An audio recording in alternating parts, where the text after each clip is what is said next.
Welcome to the Ag Commodity Corner Plus podcast. It is November 21st, 2025. It's week 35. Welcome. Thanks for joining me today. I'm by myself. Abhinesh is on vacation this week, and our title this week is Deleveraging in Bitcoin Crypto will not save Christmas. Let's get into it.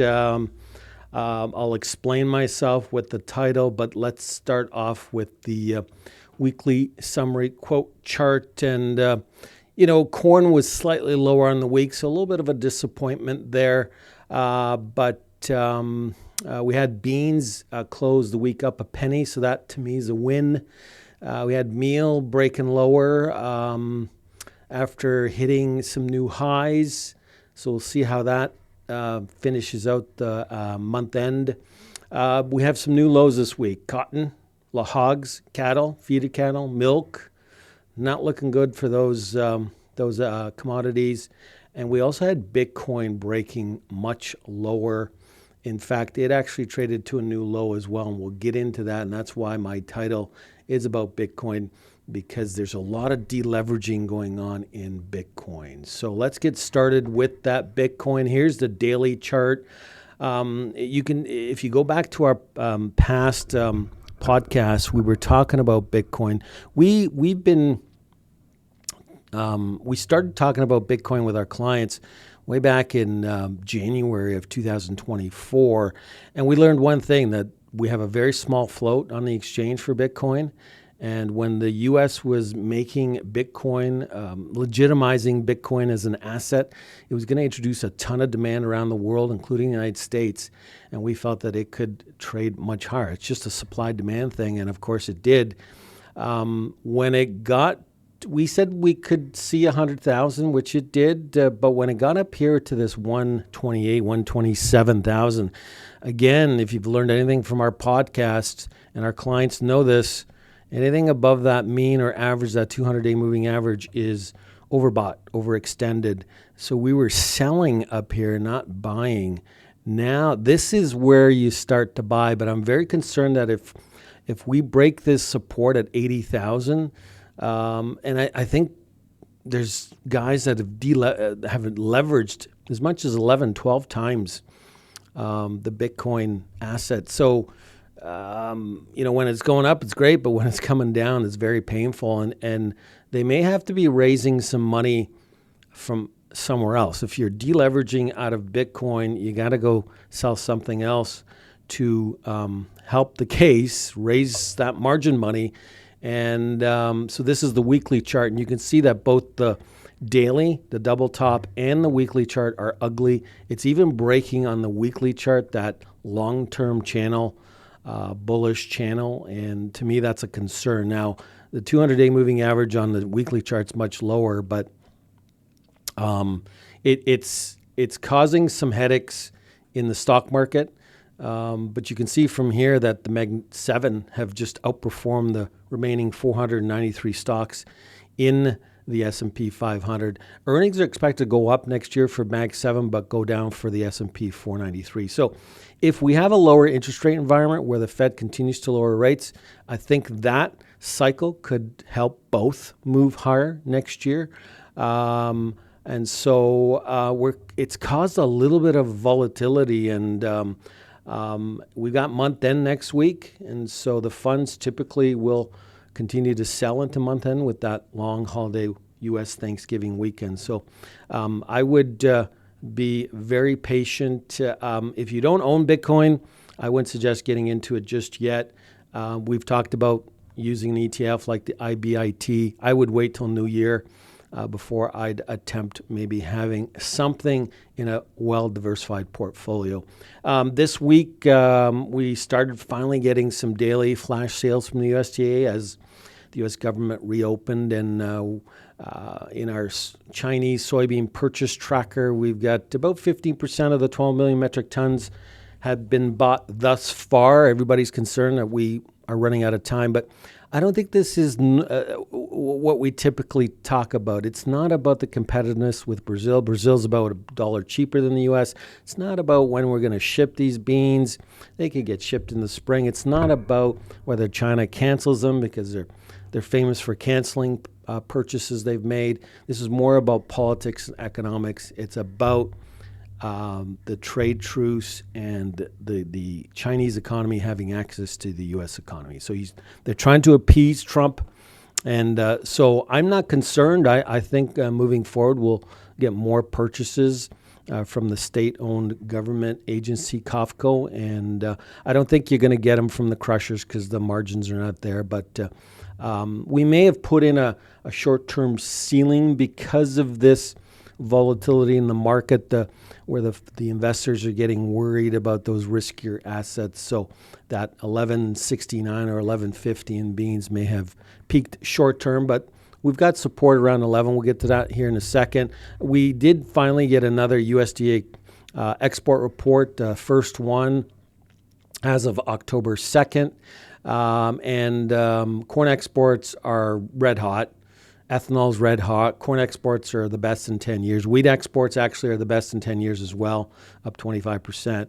But we just got too much global supply, U.S. supply. So that number has to be almost as high as corn in order to offset it. And beans, still the worst in 10 years. But, China's starting to buy. So that should start to improve. You can see the weekly wheat exports that this is the highest in about 10 years. And then NVIDIA, highly anticipated third quarter earnings was announced, and they just blew away the street. They're saying that demand is off the charts. Their GPUs are sold out through the end of 26, and yet investors are still concerned. They don't believe him. They don't believe that the growth is sustainable, and the stock sold off. Initially, it was higher, but then it sold off because of that potential deleveraging from the crypto and the Bitcoin. Here's their revenue. Their revenue is actually accelerating because we're transitioning from the old chip to the new chip. So it's amazing growth, and still a lot. He addressed a lot of the concerns about depreciation on these GPUs. I'm not sure he tackled the issue with do we have enough power for all the data centers. So here's the stock. It has corrected here recently, got as high as 212, now back to about 180, but looks like a little bit of a hiccup on the long-term chart. So again, that's why we keep telling everybody to play the long game. This week with our clients, we were talking about the driest start in 25 years in South America and the impact going forward.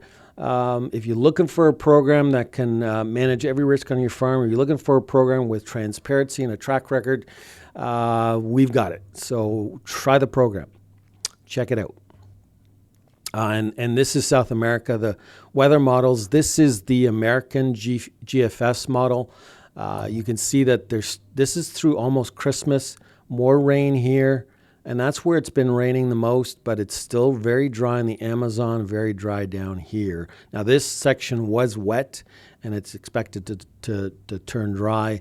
The European model is actually agreeing with down here. It's dry, but they're a little bit wetter into the Amazon, and, of course, they're still wet here. So it'll be interesting to see what happens. Now, these two have been disagreeing for some time, and we warned about this weather forecast at the start of October, and it's been raining less than everybody expected. So they were looking for rain to happen in October, November, now through December, and it's been less than desired. So if this pattern continues, I think we have issues. We've got production already starting to come down. It's not a end of the world or the sky is falling type production, but that has started. And I think if we start to add a weather risk premium to soybean futures, it's going to be at the end of the year with the funds. So it could add some more fuel to the fire. Trump this week decided to lift some tariffs on fertilizers produced outside of the United States, like MAP and DAP and potash. You can see here some of the prices. They still remain very elevated. Potash probably the only one of all the U.S. fertilizer prices that are slightly higher than last year. The UAN 28 and 32 are up about 28 to 30% compared to last year. So they remain elevated. Is this a win? Of course it is. But I don't think it changes the needle short term. Long term, maybe into fall of 26, 27. You still need a lot of major exporters around the world like China to ship more. They're just not shipping enough, and that's causing this tight global balance sheet and these elevated prices. Trump also is thinking of delaying the biofuel import credit cuts for 1 to 2 years. It's may have thrown a wet blanket on soil futures. It almost looked like we were about to get a breakout here with a double bottom, but it's for the week it came back down, and this could put a cap on both canola and soybean futures. You can see here that we rallied higher middle of the week, and we've come down because of maybe that risk off in the stock market. Your support comes in around that 11 to 11.10. So if we can hold that, corrections are healthy. We can then resume the uptrend and maybe trade to new highs into the year, into the end of the year and into New Year. Trump also removed the tariffs. He's been talking about this.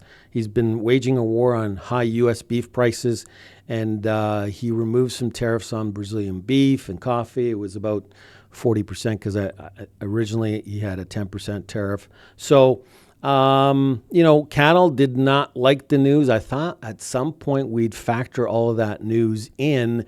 But this is the live cattle monthly futures chart, and you can see the daily charts look ugly. This is the monthly. It's still within that long-term 5-year bull market, and corrections are healthy, so we've traded to the lower end of that channel. And I think for today, because of the cattle and feed report that was out today, I think we may have finally bottomed. We'll have to wait and see. With the feeder cattle monthly futures chart, you can see here that the funds just overextended it, and it had to come back down to earth. It has, we could still correct lower here on the feeder cattle because it went parabolic, but I still think it's just a correction within a long-term bull market. And here's your cattle and feed report for today. They reported both November 1 and October 1. No big surprises. I've just showed you the November 1 versus September 1. But cattle and feed, 98% in line with estimates, placements. That's the wild one. That can move around, but came in at 90 versus 92. So this report's neutral to bullish. Hopefully all of this is priced in and we can move on with life. Marketing's 92 versus estimates of 93. And we did finally get a new CFTC report. As of this taping, I didn't update this. There might be a new one out today for November 21st. But as of the end of September, we all knew this, that the funds were still short. They were short right across the grain complex. But since then, we've had a rally in October, and that rally has sort of continued into the month of November. And the funds have covered their short positions. They may have lifted their long positions in cattle. We'll see if they lifted all of those positions. But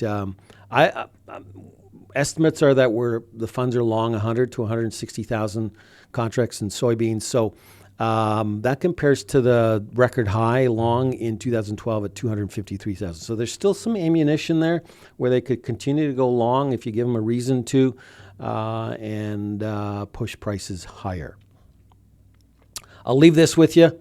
The best investors in the world are really good at doing nothing for long periods of time. One man in particular comes to mind, and that's Warren Buffett. So remember, play the long game. Do not play the short game. If you were playing the short game between yesterday's NVIDIA earnings and today, you would have lost some money. There's no way you can predict that sort of movement and volatility. So thanks for watching. Really appreciate it. Thank you. Take care and have a great weekend.